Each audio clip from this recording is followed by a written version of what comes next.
اعوذ باللہ من الشیطان الرجیم بسم اللہ الرحمن الرحیم ان اللہ فالق الحب والنوا ان اللہ بے شک اللہ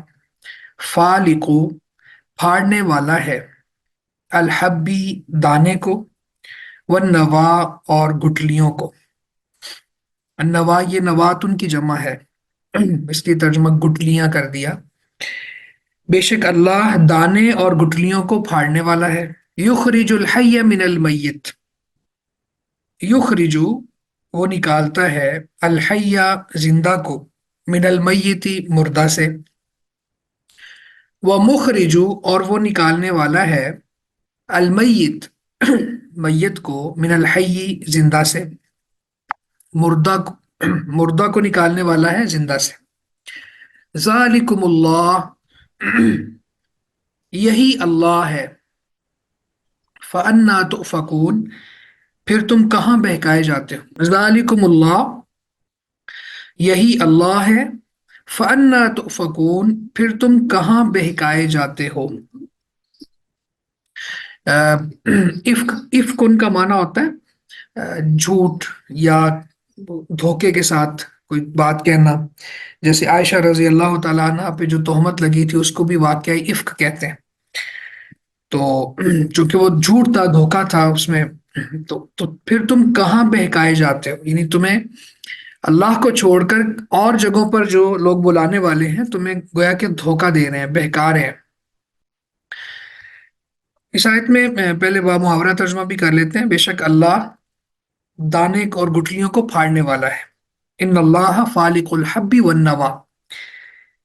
بے شک اللہ دانے اور گٹلیوں کو پھاڑنے والا ہے یخرج الحی من المیت وہ زندہ کو مردہ سے نکالتا ہے اور مردہ کو زندہ سے نکالنے والا ہے یہی اللہ ہے پھر تم کہاں بہکائے جاتے ہو اس آیہ مبارکہ میں سب سے پہلی بات تو اللہ تعالیٰ نے یہ فرمائی کہ بے شک اللہ دانے اور گٹلیوں کو پھاڑتا ہے یہ اللہ کی توحید کے دلائل یہ صورت بھری ہوئی ہے یہاں سے بھی یہی موضوع شروع ہو رہا ہے تو دانے کو پھاڑنا یعنی زمین کے اندر جب بیج ڈالا جاتا ہے تو اللہ تعالیٰ اس بیج کو پھاڑ کے پھر لہلہاتا ہوا پودا نکال دیتا ہے وہاں سے اور اسی طرح گٹلیوں کو پھاڑتا ہے اللہ جیسے کھجور کی گٹلی کو وہ بھی بطور بیج زمین میں ڈالی جاتی ہے تو اس کو اللہ تعالیٰ پھاڑتا ہے اور پھاڑ کے پھر کھجور کا درخت نکل آتا ہے اس کے بعد فرمایا کہ وہ زندہ کو مردہ سے نکالتا ہے زندہ کو مردہ سے نکالنے کا معنی کیا ہے یعنی انڈے سے جاندار پیدا کرتا ہے مردہ چیز تھی انڈا وہاں سے جاندار پیدا ہو گیا اسی طرح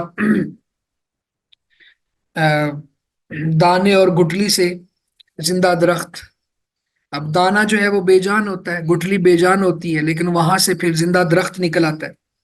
اور اسی طرح حافظ عبدالسلام بن محمد رحمہ اللہ اپنی تفسیر میں لکھتے ہیں کہ یخرج الحی من المیت یعنی وہ زندہ کو مردہ سے نکالتا ہے اس کا ایک معنی یہ بھی ہے کہ سبحان اللہ کافر سے مسلمان کو پیدا کرتا ہے کافر کی کا سٹیٹس اسلام کے ہاں ایسی ہے جیسے وہ مردہ ہے اور وہاں سے پھر مسلمان کو پیدا کرنا اس کے گھر میں مسلمان آ جاتا ہے تو مردہ سے زندہ پیدا ہو گیا کیونکہ اللہ کے نبی صلی اللہ علیہ وسلم کا فرمان ہے نا مثل الذی یذکر ربہ والذی لا یذکر ربہ مثل الحی والمیت وہ جو اللہ کو یاد کرتا ہے جو اللہ کو یاد نہیں کرتا اس کی مثال زندہ اور مردہ کی سی ہے تو اب جو کافر ہے جو اپنے خالق کو نہیں پہچانتا اور اپنے خالق کا انکار کرتا ہے تو اس کی مثال مردہ کسی ہے تو کافر کے گھر میں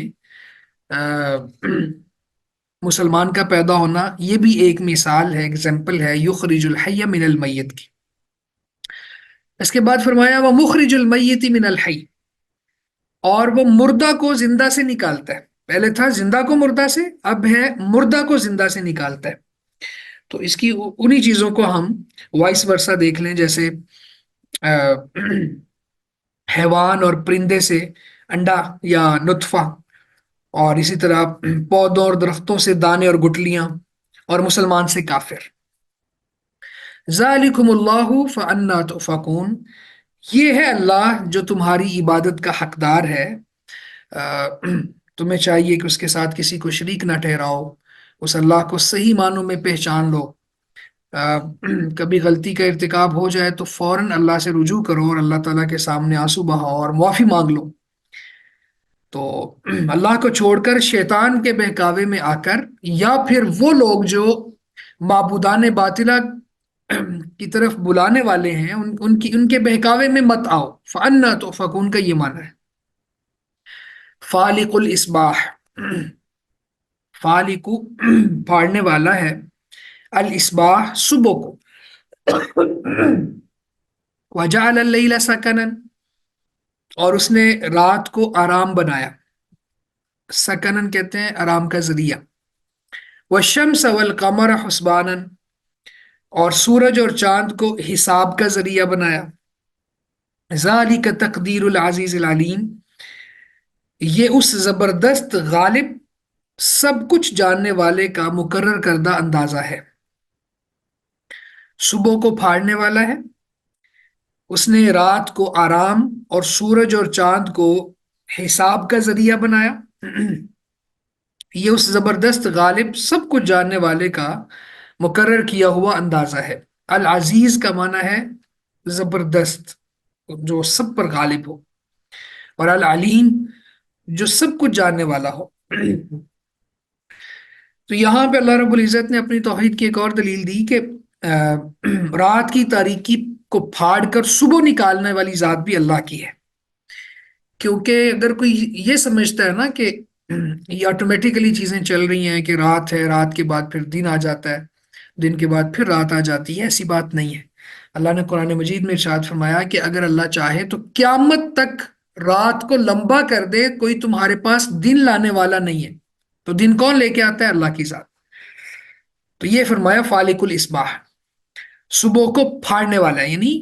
رات کی تاریکی سے صبح کو پھاڑ کے نکالتا ہے۔ اور آپ نے حدیث کے اندر پڑھا ہوگا صبح کاذب اور فجر صادق، یہ ساری چیزیں تو کس طرح سے روشنی پہلے بھیڑیے کی دم کی طرح اوپر سیدھی اٹھتی ہے، اور پھر رائٹ لیفٹ مستطیلاً پھیلنا شروع ہو جاتی ہے۔ تو پہلی فجر کاذب ہوتی ہے، بعد میں فجر صادق ہوتی ہے۔ تو فجر کاذب میں سحری وغیرہ کھانا، اور ابھی فجر کی نماز کا وقت نہیں ہوتا، لیکن فجر صادق میں جب روشنی رائٹ لیفٹ پھیل جاتی ہے افق کے اوپر، تو اس وقت پھر فجر کی نماز کا وقت ہو جاتا ہے، اور پھر ایسی سورج طلوع ہوتا ہے تو ایسی لگ رہا ہوتا ہے جیسے کسی چیز کو پھاڑ کے نکل رہا ہے۔ تو رات کو پھاڑ کے اللہ تعالیٰ صبح نکالنے والا ہے۔ اور وجعل اللیل سکنا، اور اس نے رات کو آرام کا ذریعہ بنایا۔ آپ یہ دیکھیں کہ ہمارے یہاں پہ جن لوگوں کو ہم جانتے ہیں نا، جو جو رات کو بزنسز کرتے ہیں، پوری پوری رات جاگنے والے، تو ان کی صحت بڑی ڈاؤن ہو جاتی ہے، کیونکہ رات دن کو بھلے سوتے رہیں لیکن رات کی نیند کا ایک اپنا سکون ہے۔ تو رات کو اللہ تعالیٰ نے آرام کا ذریعہ دیا، یعنی رات کا اندھیرا جب چھا جاتا ہے تو ایک یہ اندھیرے، اب دیکھیں نا، لائٹ کے اندر سونا اور لائٹ بند کر کے سونا، یا لائٹ ڈم کر کے سونا، تو جو میڈیکل سائنس ہے وہ بھی اس کے اوپر بڑی تفصیلاً بات کرتی ہے کہ روشنی کے اندر سونا اور روشنی کے بغیر سونا، یا روشنی کم کر کے سونا، اس کے بہت زیادہ یعنی آپس میں فروق ہیں، فرق ہے۔ تو وہ نیند جو رات کی تاریکی میں ہو، جب اوور آل ایک تاریکی چھائی ہوئی ہو، اندھیرا چھایا ہوا ہو، اس وقت وہ زیادہ پرسکون ہوتی ہے۔ والشمس والقمر حسبانا، سورج اور چاند کو حساب کا ذریعہ بنایا، یعنی وقت، دن، رات، مہینے، سال وغیرہ کی کیلکولیشنز کا پتہ چلتا ہے سورج کے ذریعے۔ اب سورج نکلتا ہے تو دن کا اندازہ ہوتا ہے، اوقات متعین ہوتے ہیں، ٹھیک ہے۔ بعض اوقات قبلہ ڈائریکشن بھی سورج کے ذریعے سمجھ آ رہی ہوتی ہے۔ اسی طرح چاند جو ہے، مہینوں کا آغاز چاند سے ہوتا ہے، چاند کے طلوع ہونے سے۔ اللہ کے رسول فرماتے ہیں صوموا لرؤیتہ وافطروا لرؤیتہ، چاند دیکھ کر روزہ رکھو، چاند دیکھ کر روزہ چھوڑو، یعنی عید کرو، تو یہ رمضان کے لیے اور باقی مہینوں کا بھی۔ اسی طرح پتہ چلتا ہے، یعنی یہ مواقیت ہیں لوگوں کے لیے، وقت بتانے کا ذریعہ، اور حساب بھی لگاتے ہیں لوگ پھر کہ اتنے اتنے مہینے ہو گئے، اتنے دن ہو گئے، اور اتنے سال ہو گئے، تو یہ اللہ رب العزت نے حساب کا ذریعہ بنا دیا۔ ذالک تقدیر العزیز عزیز العلیم، یعنی یہ اللہ کمال قدرت والا ہے، سب پر غالب ہے، کمال علم والا ہے، اس کا علم ذرے ذرے کو محیط ہے، اور اس نے یہ جو چیزیں پیدا کر کے انسان کی آسانی کی ہے، یہ انسان کے اوپر اللہ کا احسان ہے۔ وَهُوَ الَّذِي جَعَلَ لَكُمُ النُّجُومَ لِتَهْتَدُوا بِهَا فِي ظُلُمَاتِ الْبَرِّ وَالْبَحْرِ وَهُوَ الَّذِي، اور وہی ہے الذی جس نے جعل لکم النجوم تمہارے لیے ستارے بنائے، سٹارز، لتہتدوا بہا تاکہ تم ان کے ساتھ راستہ معلوم کرو، فی ظلمات البر والبحر خشکی اور سمندر کے اندھیروں میں، ظلمات، ظلمت ان کی جمع ہے اندھیرے، البر یہ خشکی کو کہتے ہیں، البحر سمندر کو کہتے ہیں، تو بر و بحر یہ اردو میں بھی لفظ استعمال ہوتا ہے، ہماری بری فوج ہے، بحری فوج ہے، ٹھیک ہے، تو یہ بعض بہت سے الفاظ ہیں جو اردو میں بھی ہمیں ملتے ہیں، تو عربک سے آئے۔ قد فصلنا الآیات لقوم یعلمون، بے شک ہم نے ان لوگوں کے لیے کھول کر نشانیاں بیان کر دی ہیں جو جانتے ہیں، اور وہی ہے جس نے تمہارے لیے ستارے بنائے تاکہ تم ان کے ساتھ بر و بحر میں اندھیروں میں راستہ معلوم کرو، بے شک ہم نے ان لوگوں کے لیے جو جانتے ہیں آیات کھول کر بیان کر دی ہیں، نشانیاں کھول کر بیان کر دی۔ اب اس آیہ مبارکہ میں اللہ رب العزت نے ستاروں کا ایک بہت بڑا مقصد بیان کیا ہے۔ ستاروں کا فائدہ یہ ہے کہ اس سے رستے معلوم کرتے ہیں،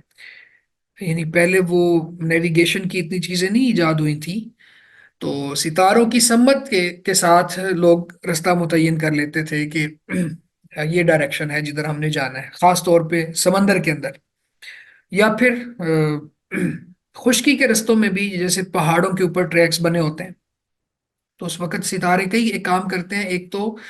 روشنی کا کام بھی کرتے ہیں نا، ستارے اور چاند کی جو چاندنی راتیں ہوتی ہیں اس میں روشنی بھی ملتی ہے، جس سے ٹریک نظر آ رہا ہوتا ہے، اور بڑا وہ خوفناک رستہ ہوتا ہے پہاڑ کے اوپر، تو یہ بھی نظر آ رہا ہوتا ہے، اور ساتھ میں پھر ڈائریکشن بھی مل رہی ہوتی ہے کہ سٹارز اس طرف، فلاں ستارہ اس طرف ہے، یہ قطبی ہے، یہ فلاں ہے، تو یہ بڑا ایک پورا علم ہے جو ستاروں کے اوپر مبنی ہے، جن کی وجہ سے رستے معلوم کیے جاتے تھے ماضی میں۔ اسی طرح ستاروں کے اور فوائد بھی ہیں جو اللہ رب العزت نے بیان کیے ہیں۔ اگر ہم سورہ الملک کا مطالعہ کریں، سورہ الملک کو اسٹڈی کریں، تو وہاں پہ اللہ رب العزت نے آسمان کی زینت قرار دیا ہے ستاروں کو۔ آسمان کے اوپر ستارے نہ ہوں تو بڑا خوفناک اور اندھیرے والا ہوتا ہے، لیکن اگر سٹارز چمک رہے ہوں تو یہی آسمان بہت خوبصورت ہوتا ہے۔ وَلَقَدْ زَيَّنَّا السَّمَاءَ الدُّنْيَا بِمَصَابِيحَ، اللہ کہتا ہے کہ ہم نے آسمان دنیا، یعنی پہلا آسمان جو دنیا ہمارے قریب ہے، اس کو ستاروں کے ساتھ مزین کر دیا، چراغوں کے ساتھ، مصابیح، تو چراغ کا معنی کیا ہے؟ روشنی بھی ملتی ہے، اور آسمان بھی، آسمان کی ڈیکوریشن ہے یہ سٹارز۔ اور اسی طرح وہیں پہ آگے ورجوم للشیاطین، یعنی شیاطین کو رجم کرنے کے یہ آلے بھی ہیں، آلات، یعنی جب کوئی شیطان اوپر جا کے بات سننا چاہتا ہے، بات چرانا چاہتا ہے، تو پھر جو شہاب ثاقب ٹوٹتا ہے ستارہ، جا کے اس کو لگتا ہے، تو بہت زیادہ فوائد ہیں ستاروں کے۔ تو یہاں پہ اللہ رب العزت نے یہ فائدہ بیان کیا کہ بر و بحر میں ان سے تم